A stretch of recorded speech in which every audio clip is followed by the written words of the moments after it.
Welcome to ரீகாஸ் fusion. தவளை வடை இது ஒரு டிஃப்ரெண்ட்டான வடை ரெசிபி. இது யூஸ்வலாக செய்கிற வடை மாதிரி இருக்காது, ரொம்ப டேஸ்டியாக இருக்கும். இது எப்படி செய்யலான்னு பார்க்கலாமா? அதுக்கு நான் இங்கே ஒரு பவுல் எடுத்திருக்கேன். அதில் ஒரு கப்பு பச்சரிசி சேர்த்துக்கோங்க, அரை கப்பு பருப்பு சேர்த்துக்கோங்க, அரை கப்பு கடலைப்பருப்பு சேர்த்துக்கோங்க, அரை கப்பு உளுத்தம்பருப்பு சேர்த்துக்கோங்க. இது எல்லாமே தண்ணி விட்டு நல்லா அலசி ஒரு 2 மணி நேரத்துக்கு ஊற வச்சுக்கோங்க. கூடவே ஒரு 5லேருந்து 6 காஞ்ச மிளகாவையும் சேர்த்து ஊற வச்சுக்கோங்க. இப்போ ஒரு தனி பவுலில் ஒரு அரை கப்பு அளவுக்கு பாசிப்பருப்பு சேர்த்து ஊற வச்சுக்கோங்க. அதுவும் 2 மணி நேரத்துக்கு ஊறட்டும்.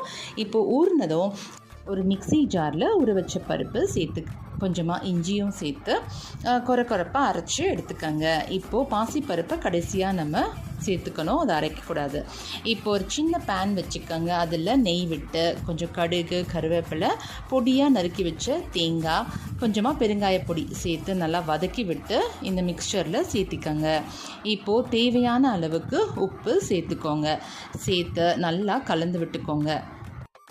வடை ஷேப்புக்கு தட்டி ஃப்ரை பண்ணி எடுத்துக்கோங்க. ஒரு கவரோ இல்லை இலையோ யூஸ் பண்ணி தட்டி நல்லா ஃப்ரை பண்ணி எடுத்துக்கோங்க.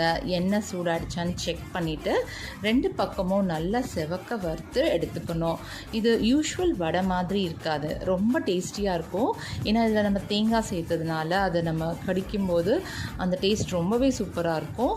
கண்டிப்பாக நீங்களும் இதை வீட்டில் ட்ரை பண்ணி பாருங்கள். இந்த வீடியோ உங்களுக்கு பிடிச்சிருந்தா லைக் பண்ணுங்கள், ஷேர் பண்ணுங்கள், கமெண்ட் பண்ணுங்கள், மறக்காமல் சப்ஸ்கிரைப் பண்ணிக்கோங்க. தேங்க்யூ.